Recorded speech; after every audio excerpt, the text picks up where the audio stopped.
살아계신 하나님, 오늘 이 새벽에도 생명을 허락하시고 하나님 말씀 앞에 있게 하심을 감사드립니다. 하나님과 더욱 친밀해지기를 원합니다. 그래서 하나님의 음성 듣는 것이 생활에서 특이하거나 어려운 일이 아닌 일상이 되길 소망합니다. 그렇게 참 그리스도인의 삶을 살도록 도와주십시오. 하나님과 친밀한 것이 무엇인지 체득하는 오늘 되기를 간절히 기도합니다. 우리를 포기하지 않으시는 예수님의 이름으로 기도합니다. 아멘. 오늘 말씀은 열왕기상 17장 1절에서 7절 말씀입니다.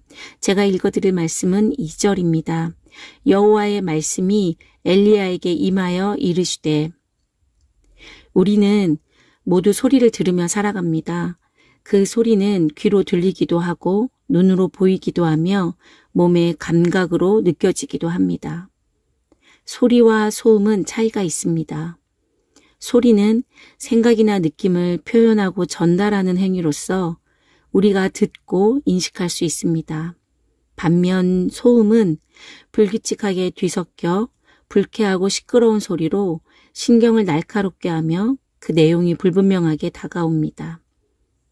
부모님의 훈계가 소음처럼 들렸던 사춘기 시절을 돌아보며 왜 그때 귀담아 듣지 않았을까?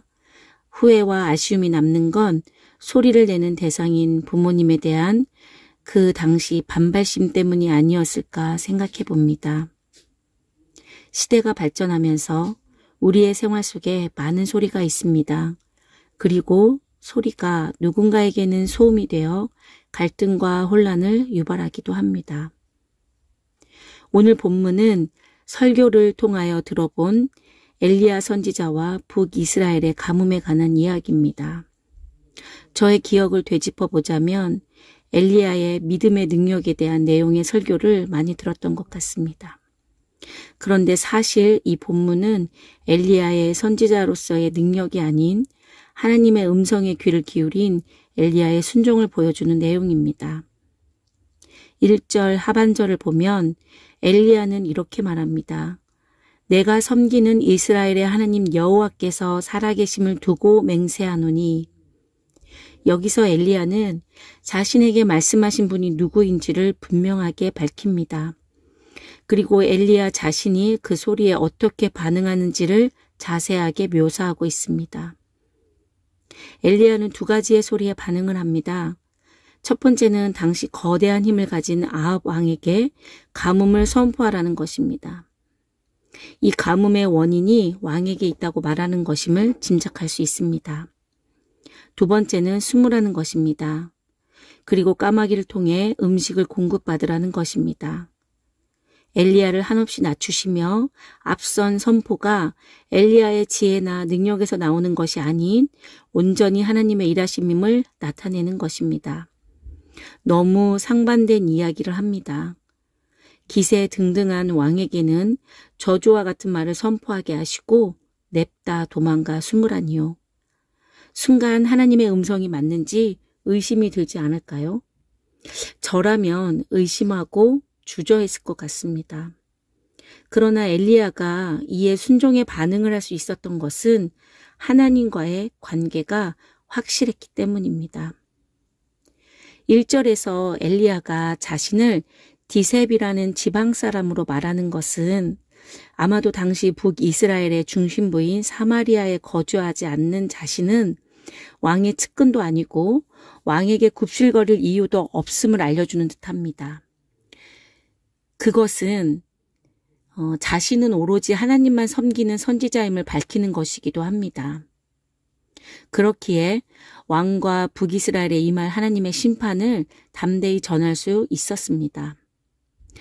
그런데 그렇게 담대하게 하나님의 말씀을 선포하고 전했지만 엘리야는 그 길로 그리시냇가로 숨습니다. 그리고는 까마귀를 통해 음식을 공급받습니다. 이 또한 하나님의 말씀하신 대로 순종하는 것입니다. 엄청난 선포를 한 엘리야인데 숨어서 사람도 아닌 새가 물어다주는 떡과 고기를 먹는다는 것이 매끄러운 연결로 보이지는 않습니다. 왜냐하면 우리가 살아가는 세상에서는 무엇을 하든지 순조롭고 순탄한 과정과 확실하고 안전한 미래를 생각하게 하기 때문입니다. 이후 19장을 보면 아합이 지금의 엘리야와는 다른 반응을 보이는 것을 알 수 있습니다. 아합은 엘리야가 전하는 하나님의 소리, 즉 하나님의 말씀을 들었어야 합니다.